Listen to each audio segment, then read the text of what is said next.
The call comes just as I'm about to head out for my morning jog. Theo's voice on the other end of the line is calm, almost nonchalant, as if he's informing me about the weather. Lillian feels the empty nest at home. She's moving in next week.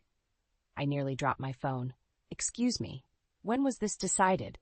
Last night. Mom's been struggling since Dad passed, and I think it's best if she's with family. And you didn't think to discuss this with me first? I can feel my blood pressure rising. Marin, she's my mother. Where else is she supposed to go? That's not the point, Theo. We're supposed to be a team. You can't just make unilateral decisions like this. Look, it's just for a little while, until she gets back on her feet. It won't be that bad. But I know better. I've seen how Theo gets around his mother, how he transforms from the man I married into a docile little boy, eager to please. I take a deep breath, trying to quell the panic rising in my chest. Fine, we'll talk about this when I get home. Great. Love you. I don't respond, just end the call and stare at my phone. This isn't the first time Theo has made a major decision without me, but it's definitely the most egregious. I think back to our wedding day, how Lillian had insisted on controlling every detail, from the guest list to the color of the napkins. I had chalked it up to typical mother-of-the-groom behavior, but now I see it for what it was, a sign of things to come. I start my jog, my feet pounding against the pavement as my mind races. How am I supposed to deal with Lillian living under my roof? The woman who constantly criticizes my cooking, my decorating choices, my career?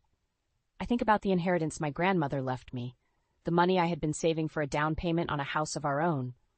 With Lillian moving in, that dream feels further away than ever. By the time I get back home, I'm drenched in sweat and no closer to a solution. Theo is already at work, so I'm left to my own devices as I try to figure out how to accommodate our new house guest.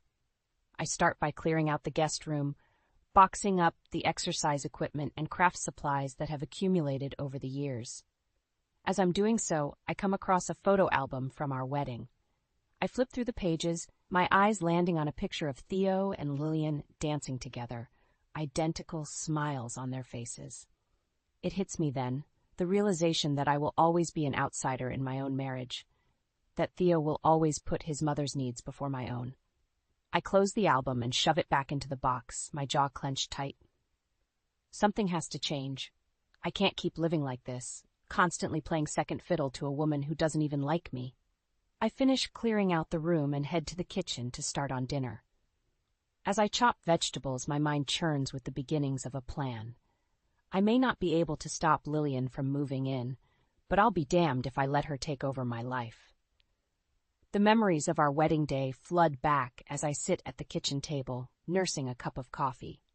It was supposed to be the happiest day of my life, but even then, the cracks were starting to show. I remember Lillian's disapproving frown as she surveyed the reception hall, her eyes lingering on the simple centerpieces I had chosen. "Are you sure this is what you want, dear? It's a bit quaint." I had forced a smile, determined not to let her ruin my big day. "It's perfect, Lillian, just what Theo and I wanted." But even as I said the words, I could feel Theo's hand tighten on my arm, a silent warning to play nice. Looking back, I can see how Theo's charming facade had blinded me to his true nature. The way he would dismiss my opinions with a laugh and a pat on the head, as if I were a child. The way he would always defer to his mother's wishes, no matter how unreasonable. I take a sip of my coffee, the bitter taste matching my mood. I had thought marriage would be a partnership, but instead I find myself playing the role of a subordinate, constantly bowing to the whims of my husband and his mother. The sound of the front door opening jolts me out of my thoughts. Theo strides into the kitchen, his suit impeccably pressed and his hair perfectly coiffed. He looks every inch the successful investment broker, but I know the truth behind the polished exterior. "How was your day, honey?" he asks, his tone dripping with false sincerity. "Fine," I reply, my voice clipped. "Just trying to figure out where to put all of Lillian's things." Theo's smile falters for a moment before he recovers. "I'm sure we'll find a place for everything. Mom's not bringing that much." I bite back a scoff. I've seen the moving trucks parked outside Lillian's house, the endless stream of boxes and furniture being loaded up. And where exactly are we supposed to put it all, Theo? This house isn't big enough for 3 people and a lifetime's worth of possessions. Theo's eyes narrow, his voice taking on an edge. We'll make it work, Marin. Mom needs us right now. And what about what I need? I ask, my voice rising. What about our plans for the future, the house we were going to buy? Theo slams his hand down on the counter, making me jump. Damn it, Marin. Can't you think of anyone but yourself for once? My mother just lost her husband. She needs her family. I stare at him, stunned by the outburst. In all our years together, I've never seen Theo lose his temper like this. I am thinking of our family, Theo, but right now it feels like you're only thinking of yours. Theo takes a deep breath, his jaw clenched tight. I don't have time for this. I have to go pick up Mom. He grabs his keys off the counter and storms out of the house, leaving me alone with my thoughts. I sink back into my chair, my head in my hands. How did we get here? How did I let things get so out of control? But even as I ask myself the questions, I know the answer. I let Theo and Lillian steamroll over me, too afraid of rocking the boat to stand up for myself. Well, no more. I may not be able to stop Lillian from moving in, but I won't let her dictate my life. I won't let Theo treat me like a doormat any longer. I take a deep breath and stand up, my resolve hardening with each passing second. It's time to take back control of my life, one way or another. The next few days are a whirlwind of activity as I prepare for Lillian's arrival. I clean the house from top to bottom, rearrange furniture to make room for her belongings, and stock the fridge with all of her favorite foods. But no matter how much I do, it never seems to be enough. This room is awfully small, Lillian sniffs as I show her the guest room, and the decor is so bland. I bite my tongue, reminding myself that she's just lost her husband. I thought we could go shopping for some new bedding and curtains, make it feel more like home. Lillian waves a dismissive hand. I suppose that will have to do, for now. As the days go by, Lillian's presence in the house becomes increasingly suffocating. She criticizes everything from the way I load the dishwasher to the way I fold the towels. She rearranges my kitchen cabinets and moves my furniture without asking. But the final straw comes when I overhear her talking to Theo one evening. Really, Theodore, I don't know how you stand it, she says, her voice dripping with disdain. Living in this tiny house with a wife who can't even keep it properly decorated. I feel my blood boil as Theo's response floats down the hallway. I know, Mom, but what can I do? Marin is stubborn. You need to put your foot down, Lillian insists. Take control of the situation. You're the man of the house, after all. I can't listen to any more. I storm into the living room, my eyes blazing with anger. How dare you? I hiss at Lillian. This is my home, and you have no right to come in here and start making demands. Lillian looks at me with a smirk. Oh, please, this isn't a home. It's a shoebox, and you, my dear, are hardly qualified to be running it. I turn to Theo, expecting him to defend me, but he just stands there, his eyes fixed on the floor. Theo? I prompt, my voice shaking. Are you going to let her talk to me like that? Theo finally looks up, his expression unreadable. Marin, please, don't make this harder than it needs to be. I stare at him in disbelief. Harder than it needs to be? Your mother just insulted me in my own home, and you're taking her side? I'm not taking anyone's side, Theo argues. I just think we all need to calm down and find a way to make this work. I shake my head, hot tears stinging my eyes. I can't believe this. I can't believe you. I turn and flee the room, slamming the bedroom door behind me. I sink down onto the bed, my body shaking with sobs. How did I let things get this bad? How did I let Theo and Lillian walk all over me for so long? But even as I wallow in self-pity, a small voice in the back of my mind whispers that it's not too late, that I can still take back control of my life. I think of the inheritance my grandmother left me, the money I had been saving for our future. I think of how Theo had promised we would use it to buy a house of our own, start a family. But now, with Lillian living under our roof and Theo catering to her every whim, that future seems further away than ever. I wipe my eyes and take a deep breath, my resolve hardening. I won't let them take that away from me. I won't let them dictate how I live my life. I reach for my phone and dial a number I never thought I would need. Hello, I say when the receptionist answers. I need to speak with a lawyer. It's about my husband. The meeting with the lawyer is eye-opening, to say the least. I sit in his office, my hands clasped tightly in my lap as he looks over the documents I've brought with me. "It seems your husband has been less than forthcoming about his financial situation," the lawyer says, his brow furrowed. "Based on these bank statements, his investments are not nearly as lucrative as he's led you to believe." I feel a sinking sensation in the pit of my stomach. "What do you mean?" The lawyer sighs, leaning back in his chair. "Mrs. Bridges, I believe your husband has been using your inheritance to fund his mother's lifestyle.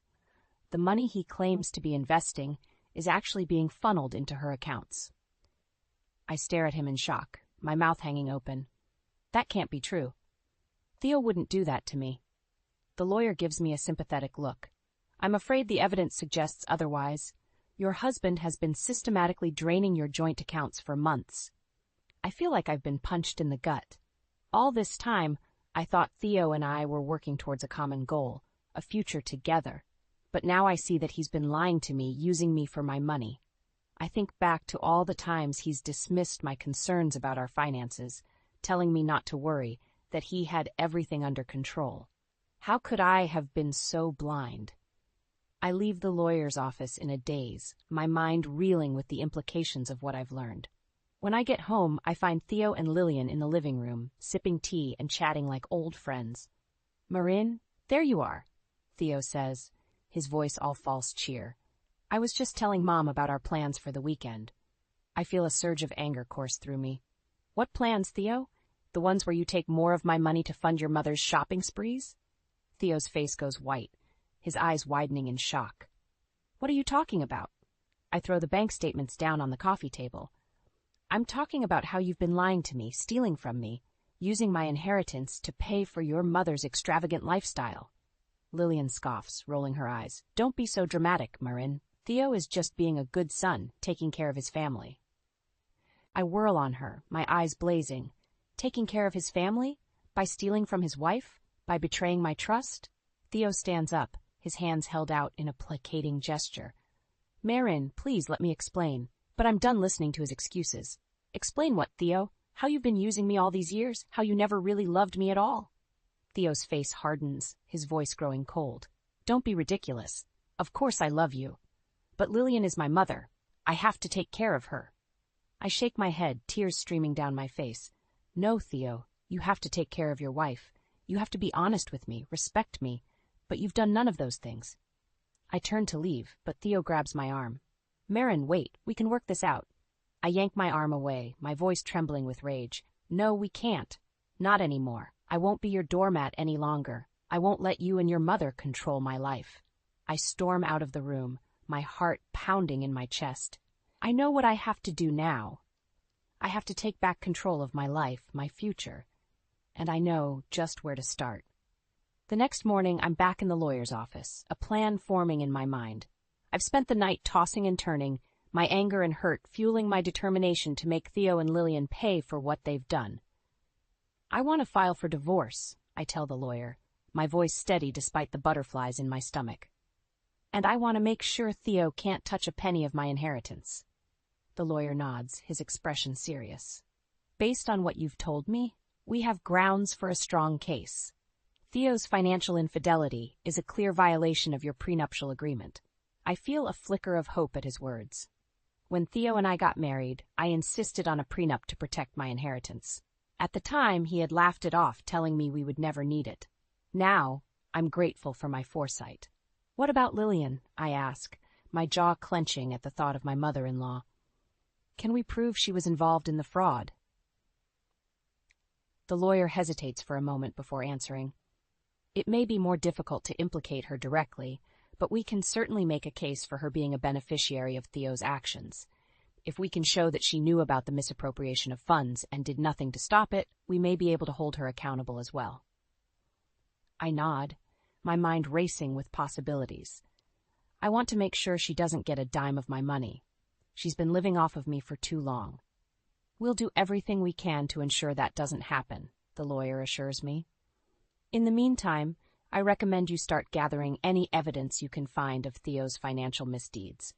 Bank statements, receipts, anything that shows a pattern of misconduct." I leave the office with a newfound sense of purpose, my steps lighter than they've been in months. When I get home, I find Theo in the kitchen, his face drawn and haggard. "Where have you been?" he asks, his voice tight with accusation. "I've been calling you all morning." I shrug, my expression cool and composed. "I had some errands to run, not that it's any of your business." Theo's eyes narrow, his mouth twisting into a sneer. "Everything you do is my business, Marin. You're my wife." I laugh, the sound harsh and bitter. "Your wife? Is that what you call someone you lie to and steal from?" Theo takes a step towards me, his fists clenched at his sides. "I did what I had to do to take care of my family. My mother needed help, and I provided it. With my money," I spit back, "without my knowledge or consent. That's not taking care of your family, Theo. That's betrayal." Theo's face reddens, his voice rising to a shout. "You're one to talk about betrayal. Running off to see a lawyer behind my back, plotting against me." "Plotting against you?" I echo, my own voice rising to match his. "You're the one who's been plotting, Theo. Plotting to use me, to drain me dry. Well, guess what? The jig is up. I know everything, and I'm not going to take it anymore." Theo takes a step back, his expression wary. "What are you saying, Marin?" I take a deep breath, my heart pounding in my chest. "I'm saying I want a divorce, Theo. I want you and your mother out of my life for good." Theo stares at me, his mouth hanging open in shock. "You can't be serious." I meet his gaze, my eyes hard and unyielding. "Oh, I'm serious, Theo. Dead serious, and I'm just getting started." The next few weeks are a blur of legal proceedings and emotional upheaval. Theo tries to contest the divorce, but the evidence against him is overwhelming. The bank statements, the receipts, the email trails, all of it paints a clear picture of his deceit and betrayal. Lillian, of course, takes Theo's side, painting me as a vindictive shrew out to destroy her precious son. She even has the audacity to show up at my office, demanding to speak with me. "How dare you do this to my boy?" she hisses, her eyes narrowed in fury. "After everything he's done for you, this is how you repay him?" I stare at her in disbelief, my anger rising to a boil. "Everything he's done for me? You mean like stealing my money and lying to my face? Like using me as his own personal ATM?" Lillian scoffs, waving a dismissive hand. "Oh, please. Theo was just taking care of his family like a good son should. If you were any kind of wife, you would understand that." I take a deep breath, trying to calm the rage swirling inside me. "Lillian, I am a good wife, but I'm not a doormat. I won't stand by and let you and Theo walk all over me anymore." Lillian's face twists into an ugly sneer. "You think you're so high and mighty, don't you? With your fancy job and your big inheritance. Well, let me tell you something, Missy. You're nothing without Theo. Nothing." I feel a cold smile spread across my face. "That's where you're wrong, Lillian. I'm everything without Theo, and I'm going to make sure the whole world knows it." Lillian's eyes widen in surprise, but before she can respond, I turn on my heel and walk away, my head held high. That evening, I sit down with the lawyer and make a plan. I've spent years keeping quiet about Theo's misdeeds, protecting his reputation for the sake of our marriage, but now I have no reason to hold back. "I want to expose him," I tell the lawyer, my voice trembling with emotion. "I want everyone to know what kind of man he really is." The lawyer nods, his expression grim. "We can leak the evidence to the press, to his colleagues, to anyone who will listen. But Marin, I have to warn you, this could get ugly. Theo and Lillian won't go down without a fight." I take a deep breath, my resolve hardening. "I know, but I'm ready for a fight. I'm done being a victim." The next day, the story breaks in the news. Investment broker accused of fraud. The headlines scream. Wife exposes years of financial abuse. The response is immediate and explosive. Theo's colleagues desert him in droves, his clients pulling their accounts and demanding answers. Even his own firm throws him under the bus, issuing a statement condemning his actions and distancing themselves from the scandal. Lillian, of course, is beside herself with rage. She shows up at my door, her face twisted in fury. "You vindictive bitch," she screams, her voice shrill and hysterical. "How could you do this to us? To your own family?" I stare at her, my expression cold and unyielding. "You stopped being my family the moment you betrayed me, Lillian, the moment you put your own selfish desires above my well-being." Lillian's face crumples, tears streaming down her cheeks. "Please, Marin, don't do this. We can work it out. We can find a way to fix this." I shake my head, my voice steady and calm. There is no fixing this, Lillian. You and Theo made your choices, and now you have to live with the consequences. I close the door in her face, my heart racing with a mixture of fear and exhilaration. I know the road ahead won't be easy, but for the first time in years I feel free. Free from Theo's lies, free from Lillian's manipulations, free to finally live my life on my own terms. The fallout from the scandal is swift and merciless. Theo loses his job, his clients, his reputation. Overnight, he goes from a successful investment broker to a pariah, shunned by everyone who once admired him. Lillian, too, feels the sting of public disgrace. Her social circle turns their backs on her, canceling invitations and whispering behind her back. She becomes a ghost in her own community, a cautionary tale of what happens when you cross the wrong person. I watch it all unfold with a grim sense of satisfaction. After years of being under Theo and Lillian's thumb, it feels good to finally be the one in control. But even as I savor my victory, I know that my work is not yet done. I arrange a meeting with Lillian, determined to have one final confrontation. She arrives at the coffee shop looking haggard and worn, her once perfect hair and makeup now disheveled and unkempt. "What do you want, Marin?" she asks, her voice flat and defeated. "Haven't you done enough already?" I lean back in my chair, my expression calm and composed. "I just wanted to make sure you understand the full extent of what you and Theo have done, the lives you've ruined, the trust you've betrayed." Lillian's eyes flash with anger. "You act like you're so innocent in all of this, like you didn't benefit from Theo's success just as much as we did." I nod, acknowledging the truth in her words. "You're right, Lillian. I did benefit from Theo's success, but I never knew the true cost of that success. The lies, the deceit, the betrayal." Lillian looks away, her jaw clenching tight. We did what we had to do to survive, to maintain our lifestyle. I lean forward, my voice low, and intense. "But at what cost, Lillian?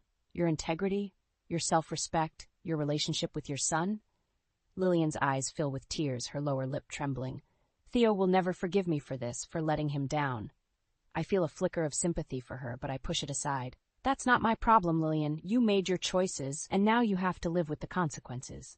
I stand up to leave, but Lillian grabs my arm, her fingers digging into my skin. "Please, Marin, don't do this.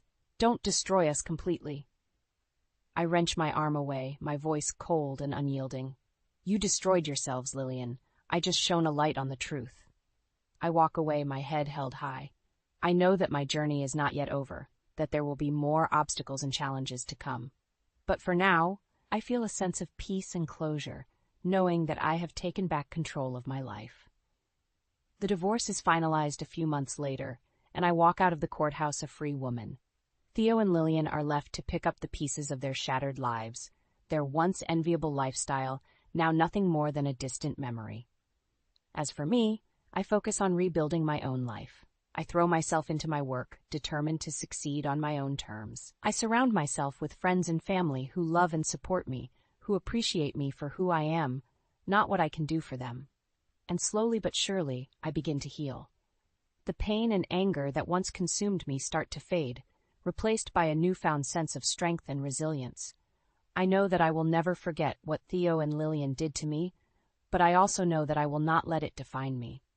I am more than just a victim of their lies and betrayal. I am a survivor, a fighter, a woman who knows her own worth and will never again settle for less than she deserves. And that, in the end, is the sweetest revenge of all. Life after the divorce is a strange and unfamiliar landscape. For so long, my identity was tied up in being Theo's wife, in playing the role of the dutiful spouse and daughter-in-law. Now I find myself adrift, unsure of who I am or what I want.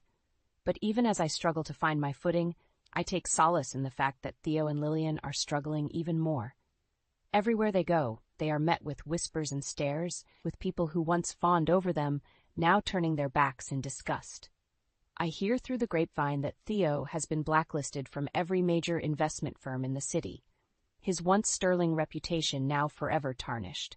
Lillian, too, has become a social pariah, shunned by the very people she once looked down upon. Part of me feels a twisted sense of satisfaction at their downfall. After all the pain and betrayal they put me through, it feels like justice to see them finally facing the consequences of their actions. but another part of me knows that revenge is a hollow victory. It may feel good in the moment, but it doesn't change what happened. It doesn't erase the years of lies and deceit, the trust that was so brutally shattered. And so I focus on moving forward. I throw myself into my work, taking on new projects and challenges that push me out of my comfort zone. I start seeing a therapist, working through the trauma and pain of my failed marriage. Slowly but surely, I begin to rebuild my life. I make new friends, people who value me for who I am, not what I can do for them. I take up new hobbies, exploring parts of myself that I never had the chance to before. And as I do, I start to realize that my marriage to Theo was not the end of my story. It was just one chapter, a painful and difficult one, but one that I survived. And now, I have the chance to write a new chapter, one filled with hope and possibility. One day, I run into Lillian at the grocery store.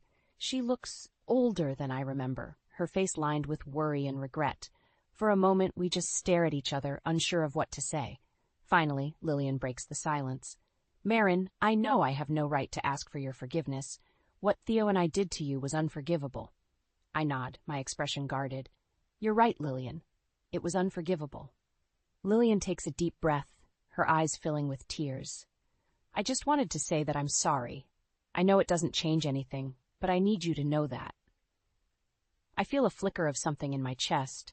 Not quite forgiveness, but perhaps a glimmer of understanding. "Thank you, Lillian. I appreciate you saying that." We stand there for a moment longer, two women whose lives were once so intertwined, now nothing more than strangers. And then, without another word, we go our separate ways. As I walk out of the store, I feel a sense of lightness, as if a weight has been lifted from my shoulders. I know that I will never forget what Theo and Lillian did to me, but I also know that I no longer need to carry the burden of their betrayal. I am not the same woman I was when I married Theo, and I never will be again. But that's okay, because the woman I am now is stronger, wiser, and more resilient than I ever thought possible. I am rebuilding not just my life, but my very soul, and with each passing day, I am one step closer to the person I was always meant to be. It's not an easy journey, but it's one that I am finally ready to take. And as I walk out into the bright sunlight, I feel a sense of hope and possibility that I haven't felt in years. The future is wide open, and for the first time in a long time, I am excited to see where it will take me.